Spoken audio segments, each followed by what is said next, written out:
एक महिला जो दुल्हन की तरह एकदम सजी हुई थी, हाथों में उसके चूड़ा पहना हुआ था, उसके मांग में सिंदूर भरा हुआ था। साथ ही उसने बड़े अच्छे से कपड़े पहने हुए थे, फुल्ली मेकअप में थी, बाजार में जा रही थी। एक आदमी कभी उससे आगे हो जाता था, तो कभी एक आदमी उसके पीछे हो जाया करता था। वो आदमी लगातार उसके आगे पीछे होता था, तो वो महिला थोड़ा-सा असहज महसूस कर रही थी। और इसी बीच में जब जो बहुत ज़्यादा भीड़-भाड़ वाला इलाका आ जाता है, तब वो ज़ोर-ज़ोर से चीखने लगती है, चिल्लाने लगती है। उसकी चीख-पुकार सुनने के बाद आस-पास के लोग कुछ समझ ही नहीं पाए और देखते ही देखते वहाँ पर बहुत सारी भीड़ लग जाती है। तभी भीड़ में से एक महिला पूछती है कि बहन, तुम क्यों चिल्ला रही हो? क्या बात है? तो वो कहती है कि एक आदमी है, मेरा पीछा कर रहा है। कभी वो मेरे आगे होता है, तो कभी मेरे पीछे होता है। मैं काफ़ी देर से इसकी हरकतों को देख रही हूँ। ये मुझे बहुत परेशान कर रहा है। बस इतना सुनना था, उस महिला को गुस्सा आ जाता है। वो पूछती है कि वो कौन है? तो वो महिला इशारा करती है कि ये आदमी है। यानी कि उसके पास में ही, उसके बिल्कुल नज़दीक खड़े हुए व्यक्ति की तरफ इशारा कर दिया जाता है। वो महिला उस पर टूट पड़ती है। जैसे ही महिला टूट पड़ती है, उसके बाद जो आस-पास के लोग खड़े हुए थे, उन्हें अभी समझ में नहीं आ रहा था कि क्या बात है। महिला ने कहा कि लड़कियों को छेड़ता है, तो ये शर्म नहीं आती? बस इतना कहना शुरू था कि उसके बाद आस-पास के लोगों ने भी उस व्यक्ति को पीटना शुरू कर दिया। वो बार-बार अपने आप को बचाने की कोशिश कर रहा था, कह रहा था कि मुझे छोड़ दो, मुझे छोड़ दो। लेकिन लोगों के समझ में नहीं आ रहा था। जब उसे अच्छा खासा पीट लिया, उसके बाद वो रोने लगा। उसके रोने की आवाज़ सुनने के बाद लोगों को लगा कि ठीक है, काफ़ी पीट लिया है, अब इसे छोड़ दिया जाए। उसे छोड़ दिया जाता है। तब उसे पूछा जाता है कि भई तुम इस लड़की को, इस महिला को क्यों छेड़ रहे थे? क्या बात है? वो कहता है कि ये कोई लड़की या महिला नहीं है, बल्कि उसकी खुद की बीवी है। अभी 8 दिन पहले ही तो शादी हुई थी। अब हम मैं इसे लेकर मायके जा रहा था और तुमने मुझे बेवजह पीट दिया। जैसे ही उस पुरुष के मुँह से ये बातें निकलती हैं, तो इतनी बातें सुनने के बाद जितने भी पीटने वाले थे, वो 4-4 6-6 कदम पीछे हट जाते हैं, जैसे क्या उन्होंने कुछ किया ही नहीं है। कुछ लोग तो वहाँ से रफू-चक्कर भी हो जाते हैं। अब इस बीच में कुछ लोग उसे समझाने की कोशिश कर रहे थे, साथ ही पूछ रहे थे कि वो महिला कहाँ है जिसने शिकायत की है। अब भीड़ में से उस महिला को जब ढूँढने की कोशिश की जाती है, बार-बार उसको नाम से पुकारा जा रहा था, बस वही वहाँ नहीं थी, बाकी भीड़ की वहाँ कोई कमी नहीं थी। आखिरकार वो महिला फिर वहाँ से गायब हो जाती है। आज की कहानी उसी लापता लेडीज़ की है, जो उस भीड़ का फ़ायदा उठाकर वहाँ से भाग जाती है और वो व्यक्ति अपनी पत्नी को ढूँढने के लिए लगातार कोशिश करता रहता है। आज की कहानी के माध्यम से यही जानने की कोशिश करेंगे कि कैसे वो महिला गायब हुई थी और कैसे उसको ढूंढ के लाया गया था। आदाब, नमस्कार, सत श्री अकाल। मैं उस्मान सैफी। आज की जो सच्ची घटना मैं आपको सुनाने जा रहा हूँ, ये सच्ची घटना है राजस्थान प्रदेश का एक जिला है डूंगरपुर, और इसी का ही एक इलाका, एक जगह लगती है, इसका नाम है सांगवाड़ा। दरअसल यहाँ का रहने वाला एक 35 साल का युवक, जिसका नाम भानु प्रताप सिंह होता है। भानु प्रताप सिंह की शादी नहीं हो रही थी और शादी को लेकर बहुत ज्यादा परेशान था। कई लोगों से बोलता था कि भाई मेरी शादी करा दो। जब अलग अलग लोगों से बातचीत करता था और बार बार कहता था कि मेरी शादी करा दो, शादी करा दो, तो किसी ने कहा कि भाई यहाँ आसपास में तो शादी शायद हो नहीं पाएगी, इसलिए मैं किसी एक ऐसे व्यक्ति को जानता हूँ जिससे तुम बात करो तो शायद वहां से तुम्हारी बात बन जाए। यानी कि मध्य प्रदेश का एक जबलपुर एक इलाका है, वहां की रहने वाली एक गुड्डी बर्मन नाम की एक महिला, उसका नंबर दिया जाता है। उससे कहा जाता है कि तुम इनसे संपर्क करो। ये असल में ऐसा समझ लो जैसे कि मैट्रिमोनियल साइट चलाती हो। यानी कि उनका ऑनलाइन कोई काम बिजनेस नहीं है, लेकिन ऑफलाइन उनका काम है, और लड़कियों की वो ढूंढती हैं, तलाश करती हैं और लड़कों से उनकी शादी करा देती हैं, अगर दोनों पक्ष आपस में एक दूसरे से सहमति बन जाती है। जैसे ही भानु प्रताप सिंह ने उस महिला के फोन पर फोन लगाया, नमस्ते वगैरह हुई, उसके बाद कहा कि मैं शादी करना चाहता हूँ, मुझे एक लड़की की तलाश है। उन्होंने कहा कि ठीक है, लड़कियों की कोई कमी नहीं है, लेकिन उसके लिए तुम्हें 5,000 रुपये एडवांस देने पड़ेंगे, क्योंकि मैं कुछ फोटोग्राफ्स भेजूंगी। उसके बाद उन फोटोग्राफ्स में से किसी एक फोटो को आपको चयन करना होगा। उसके बाद फिर तुम्हारी मीटिंग होगी। अगर मीटिंग में तुमने लड़की को पसंद कर लिया, तो 50,000 रुपये आपको फिर से देने पड़ेंगे। भानु प्रताप सिंह ये सोच कर कि ठीक है, 5,000 रुपये ही तो जा रहे हैं, क्या हुआ, कम से कम शादी तो हो ही जाएगी। इसलिए उसने उस महिला से बातचीत की और बातचीत करने के बाद 5,000 रुपये उसके जिस जगह पर डालने थे, जिस जगह जगह पहुंचाने थे, उसने उस सकुशल पैसे 5,000 रुपये उसके पास तक पहुंचा दिए। अब गुड्डी बर्मन ने उसके मोबाइल पर लगभग 8 लड़कियों के सुंदर सुंदर फोटो भेजे, ताकि इनमें से किसी भी एक लड़की को देखकर वो तय कर ले कि किससे शादी करनी है। जैसे ही भानु प्रताप सिंह के पास वो 8 लड़कियों के फोटो आते हैं, उनमें से बार बार देखता रहता है और देखने के बाद एक लड़की को वो पसंद कर लेता है, और पसंद करने के बाद उस पर टिक लगा के भेज देता है कि ठीक है, मुझे ये लड़की पसंद आ रही है, मुझे इससे मिलना है, इससे बातचीत करनी है। अब इसके लिए सब कुछ तय था, तैयार था मामला।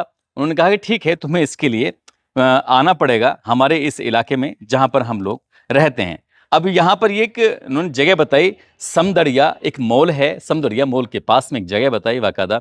उस भानु प्रताप सिंह ने कहा कि मैं अपने एक दोस्त है वीरेंद्र, मैं उसके साथ आना चाहता हूँ, अकेला नहीं आ पाऊंगा, और जब यहाँ पर बात सब ठीक हो जाएगी तब उसके बाद मैं अपने परिवार, मम्मी पापा या परिवार के लोगों को यहाँ पर लेके आऊंगा। उस महिला ने कहा कि कोई भी ऐतराज नहीं, कोई दिक्कत नहीं है। तो 10 मई यानी कि 11 मई 2022 को उस बताई हुई जगह पर ये भानु प्रताप सिंह पहुंच जाता है और उसके सामने वही लड़की, जिस लड़की का फोटो उसने मोबाइल में देखा था, वो सामने बैठी हुई थी।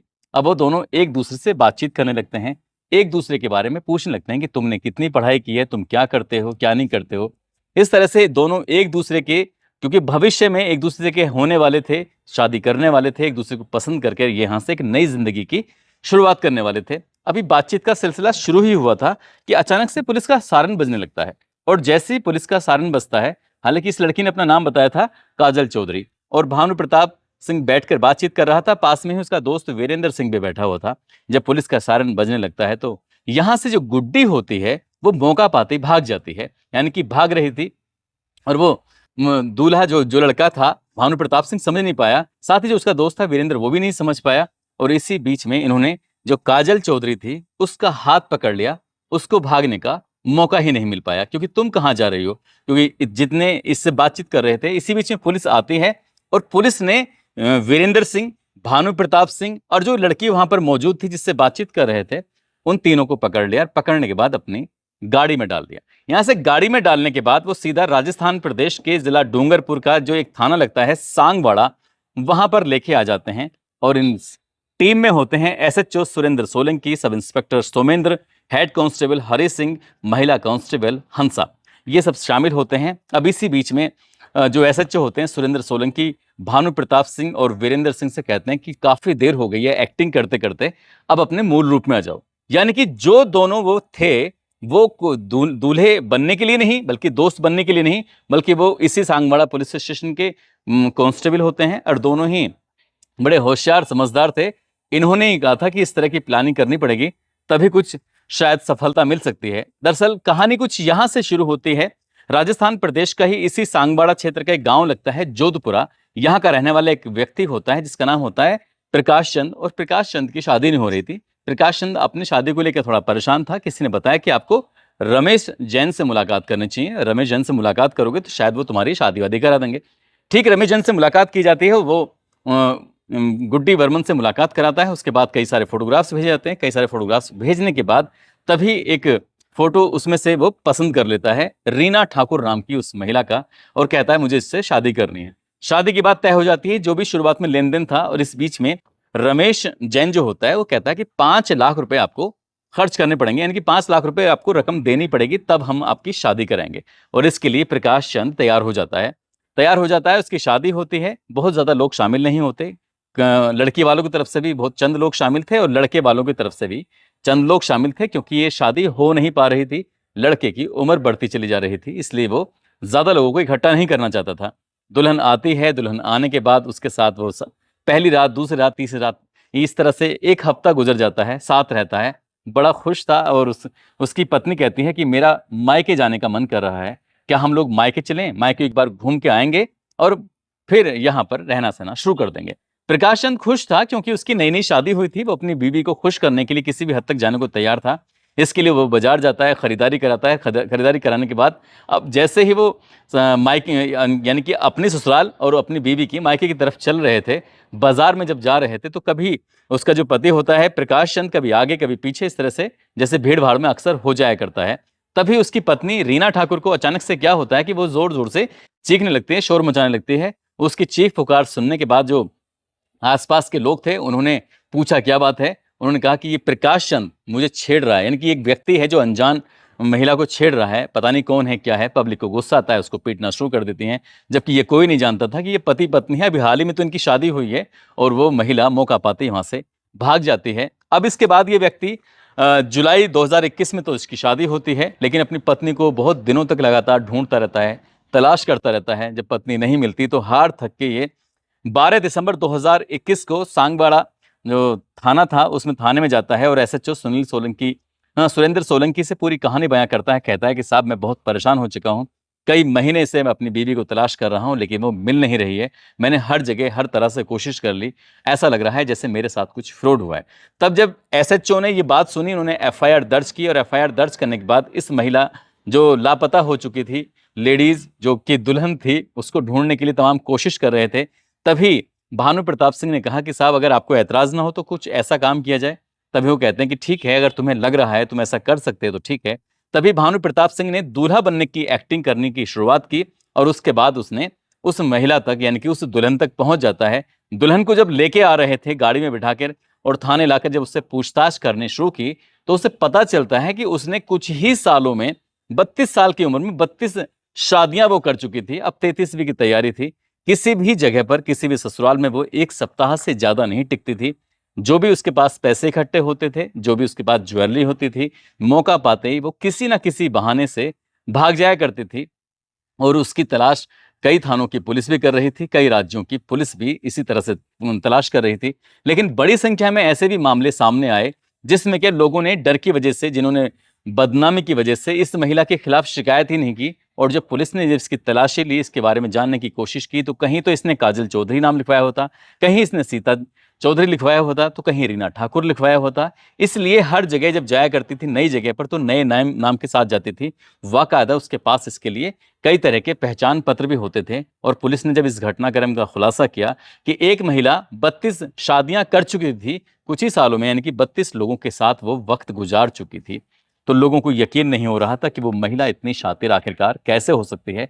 जब उसके बारे में ये पता किया गया, उसकी टीम थी बाकायदा, और वो टीम ऐसे ही लोगों की शादी कराती थी, खासकर ऐसे लोगों की जिनकी शादियां हो नहीं रही थी, जो या तो बुजुर्ग हो रहे थे, या फिर तलाकशुदा थे, या फिर अमीर थे, लेकिन किसी कारणवश उनकी शादी नहीं हो रही थी। और ये गैंग बनाकर इस तरह से उनको, लोगों को छल रहे थे, उन्हें लूट रहे थे। दोस्तों, इस पूरे घटनाक्रम को सुनाने का उद्देश्य किसी को परेशान करना नहीं है, किसी का दिल दुखाना नहीं है, बल्कि आपको जागरूक करना है, आपको बताना है, आपको जताना है कि शादी ब्याह कोई गुड़िया गुड्डों का खेल नहीं है। कहते तो ये हैं कि ये जोड़ियां आसमान में बनती हैं, लेकिन कई बार जब ज़बरदस्ती के बुनियाद पर रिश्तों को तैयार किया जाता है, तो वो रिश्ते ऐसे ही होते हैं। कभी दूल्हा लुटेरा निकल आता है, तो कभी दुल्हन लुटेरी निकल आती है। दोस्तों, जाते जाते आज बुलंदशहर के रहने वाले हैं आबिद कमाल, और उनकी बीवी हैं हिना हिना कमाल। आज इनकी शादी की सालगिरह है। इनको शादी की सालगिरह की बहुत बहुत मुबारकबाद, बहुत बहुत शुभकामनाएं। साथ ही महेश कुमार और उनकी पत्नी है सुनीता, आज इनकी भी शादी की सालगिरह है। इनको भी शादी की सालगिरह की बहुत बहुत शुभकामनाएं। साथ ही राजेश शर्मा हैं, इन्होंने अपनी पत्नी का नाम नहीं लिखा, लेकिन कहते हैं कि इनकी भी आज शादी की सालगिरह है। इन सभी को शादी की सालगिरह की बहुत बहुत शुभकामनाएं, मुबारकबाद।